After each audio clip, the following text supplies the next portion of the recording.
If you have been following football this year, you have probably heard about the renaissance of the former number 3 overall pick, Jeffrey Okudah. All right, you look at some of the numbers that have been posted, they're all super impressive, but corner numbers can always be a little bit wonky, and target numbers can be a little bit tough to track. So I took a look at how good he's actually been, what his play style is, and how much of this is actually a legit ascension into superstardom. So let's get going. Let's look at some Jeff Okudah film. All right, so the most important thing to know about Jeff Okudah, who's at the bottom of the screen here, is that the man plays corner like a fucking lunatic. He thinks he's a nose tackle. This is his first snap of the first game. All right, he's up against Devontae Smith, and he goes to press him, and he just goes for the full-on 2 hands in Devontae Smith's chest press and just shoves him backwards. Just explodes off the line of scrimmage and treats him like he's some offensive lineman and Acuda is a nose tackle, right? And it's just a bubble screen, so it doesn't really disrupt any kind of route here for Smith. But that is the mindset, that is the mentality, and that is the play style that Jeffrey Okudah brings on many of his snaps this year. There aren't many, if any, corners who play like this in the league right now, and honestly, I respect it. This is the way corner is supposed to be played. Follow one guy around, play a bunch of man coverage, and try to press him into oblivion at the beginning of every single snap. That is like cornerback in its purest form. None of the zone coverage bullshit, all right? A lot of corners won't play like this or can't play like this because their coaches won't let them. Because if you're going to jam like this, go all in with the 2 hands, right? Say Devontae Smith wipes the hands away, swipes the hands away, has a good release, and sells vertically, he's going to be off balance and burned. So it is very risky. But the reward is if you land that jam in their chest, I mean, watch how far it knocks back Devontae Smith on this play. All right, totally disrupts the timing of this route. All of a sudden, he is starting this route like yards to the right of where he was before. So it just kind of disrupts everything about it. And Acuda is able to recover, track him down, and then he runs that little comeback. Akuda's blanketed it.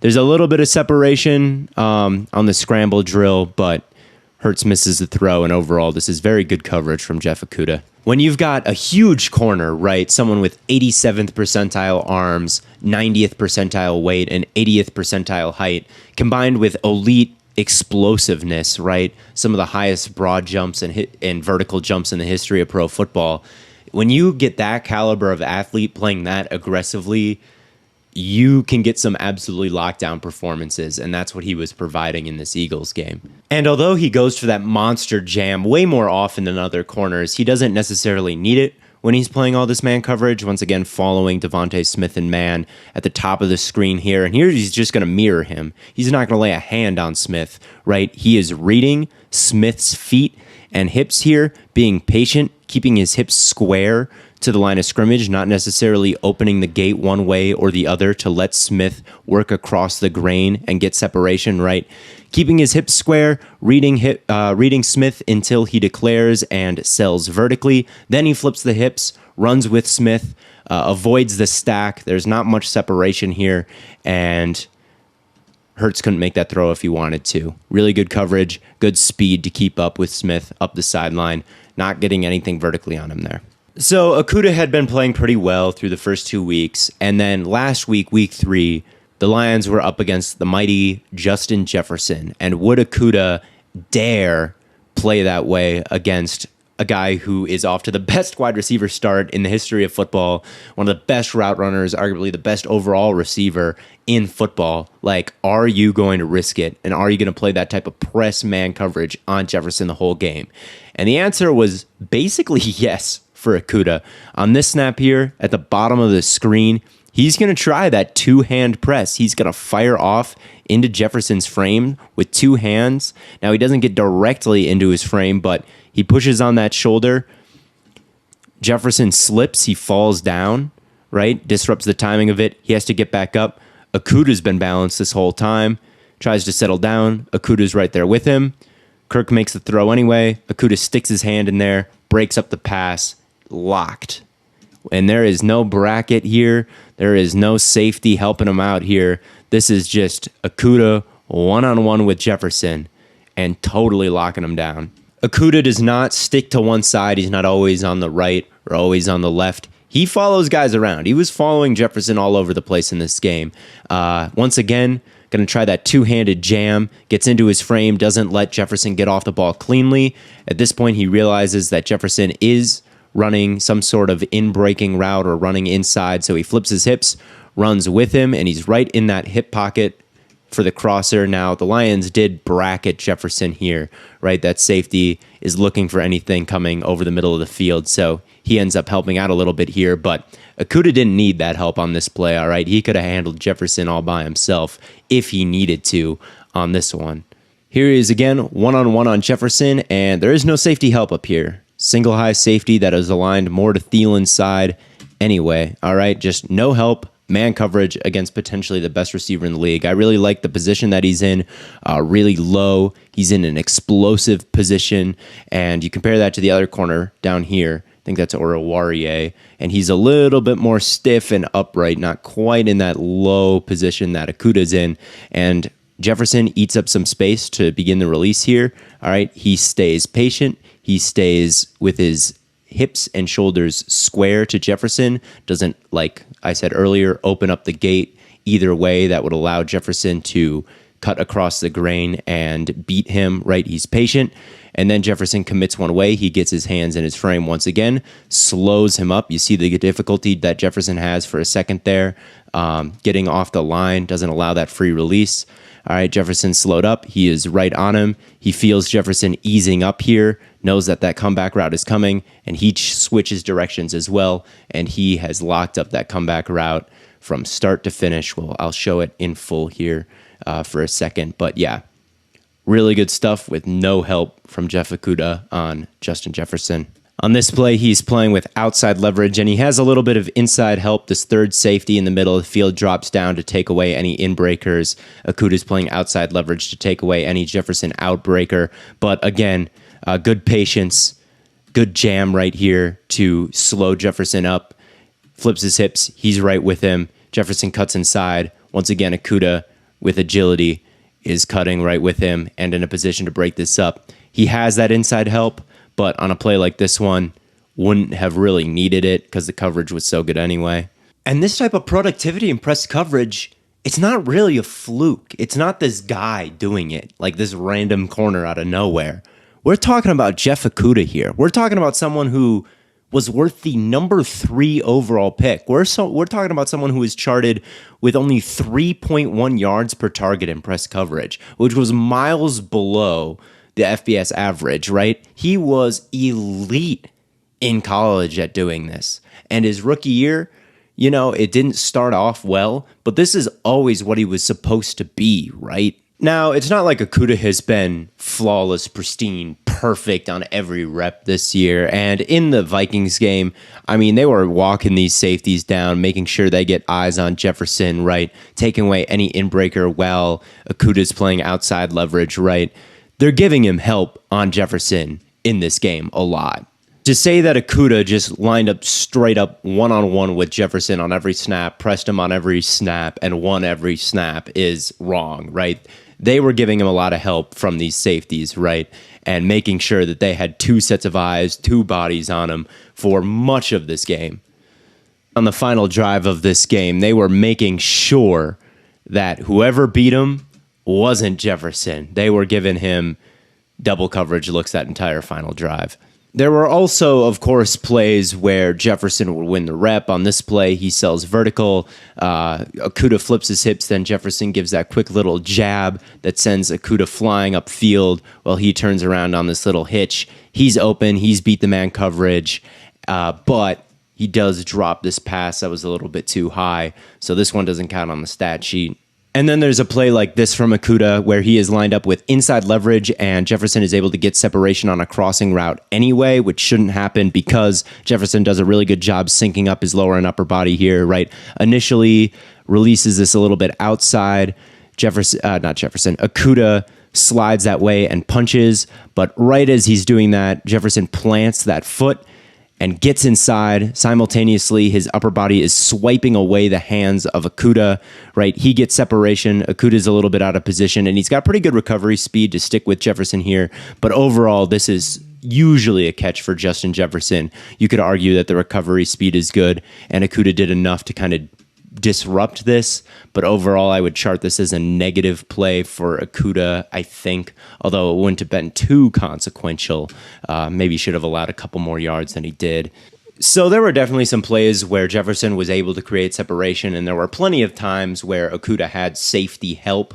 So to say like he totally locked up Jefferson one-on-one the whole game isn't quite accurate, but it was a very, very encouraging game. It was a very, very good game from Jeff Acuda. Like, do not get it twisted at all. And I do recognize that Acuda has not been perfect this year. I know that PFF has him with a 64 grade, which would indicate that he's been a fine starter, nothing great, nothing terrible, ranked 43rd in the league among cornerbacks. And I don't necessarily agree with this grade. I think he's been better than fine so far, but I guess I can understand the process and how you get to that point. Jeff Acuda lives in a weird, bizarro world where he has been very good in man coverage and not as good in zone. On this play, he is the cover 2 corner, so that means that the safeties have these deep halves, and then all these corners need to do is stay in the flat and tackle, right? And then you've got some underneath defenders here, and that should take care of the whole field. So Acuda, reroute your wide receiver Smith, which he does, and then stay in the flat and take care of Dallas Goedert, releasing into there, right?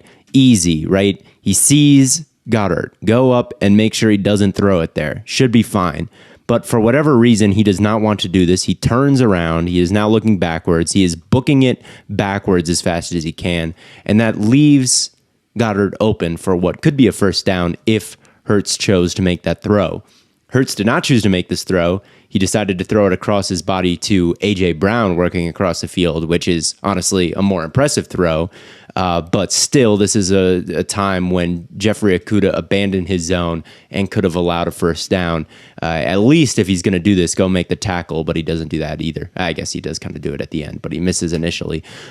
That wasn't great. Here's a play where he should be in man because we are dealing with an all-out cover 0 blitz. He's at the bottom of the screen here. Should be in man coverage.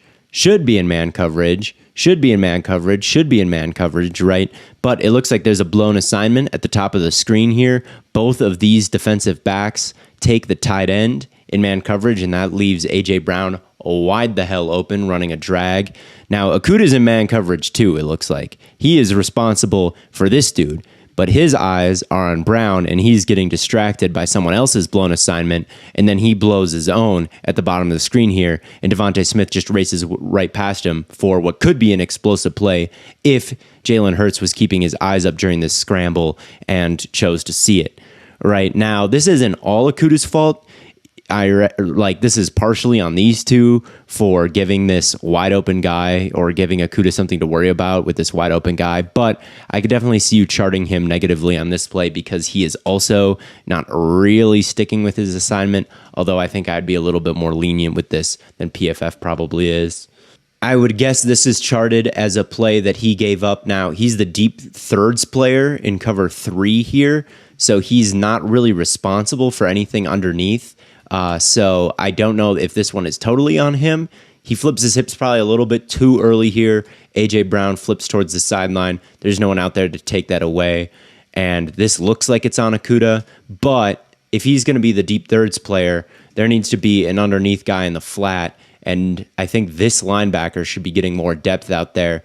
And I would honestly say that's just as much on number 2 as it is on Acuda. And at least this is a very good tackle from Akuda right here. So this one, maybe they say he gave up a first down. I would say this is a difficult play call for them to pull off because he's on an island by himself. He needs to be getting depth. And at the same time, one of these underneath defenders needs to be hauling ass to the sideline, which they aren't really doing. So I might chart this more on one of these two. But I could definitely see you maybe charting this on Akuda, although I'm not totally sure. He is playing bail technique once again, a deep third player in a cover 3 type of look. His eyes are on the quarterback, which they're supposed to be in zone, but you also can't lose sight of your wide receiver.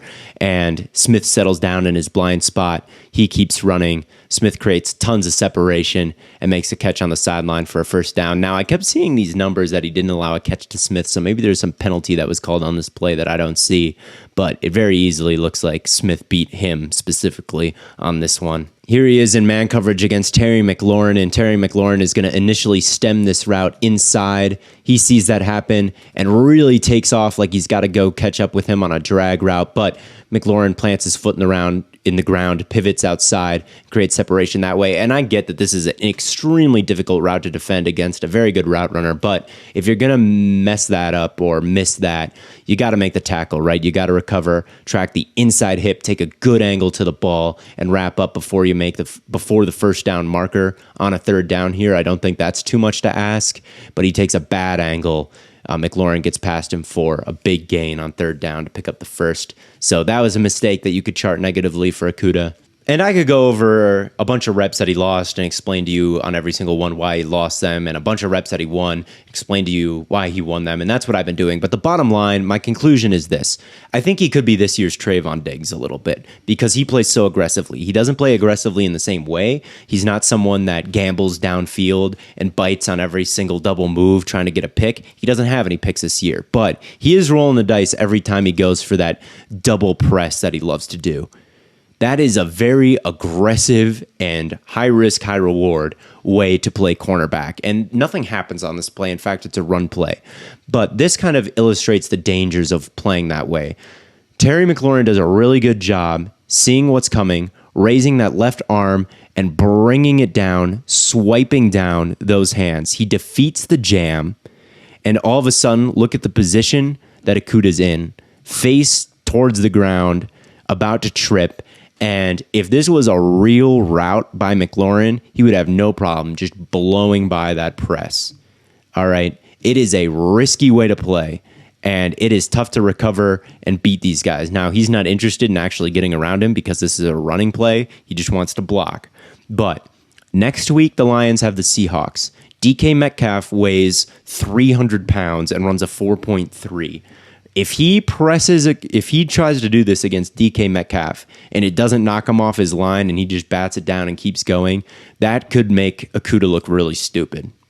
And it's worked so far against these kind of wiry body type wide receivers. But is it going to hold up snap after snap after snap for Jeffrey Acuda? That is the question. That is what I want to know. And that's why I think he's kind of this high risk, high reward player right now that we've seen reap high rewards so far and overall in his career because he was the number 3 overall pick. I think it'll work out more times than not, but it is something I'm curious about going forward. So that's kind of my take on Acuda.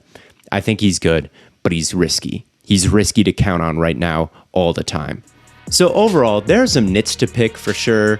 There are some plays where maybe he didn't allow yards that were still losing reps. But overall, like from a 1,000-foot view, we're looking at a guy who has been following around very good receivers, playing press man coverage on them, and not getting torched. That's good. No matter how you slice it, that is good. He has been playing extremely well this season, in my opinion. He's playing risky football, and in the future, there might be some moments where he's put on a poster, but I think overall you have to be really encouraged if you're a Lions fan from what you've seen from him so far. He looks like a guy who can be a number 1, lock it down in man coverage, your number 1 or the opponent's number 1, and that is one of the most valuable things that you can have on a football field. So overall, I'm very encouraged by what I've seen from Jeffrey Acuda. No, it's not going to be perfect. I don't think he's going to look like Jalen Ramsey this entire season, but still good stuff. So that is my review on him. This has been a longer video, so thank you so much for sticking with me and watching the whole thing, and I will be back next week with another film review. So see you then. Theo out.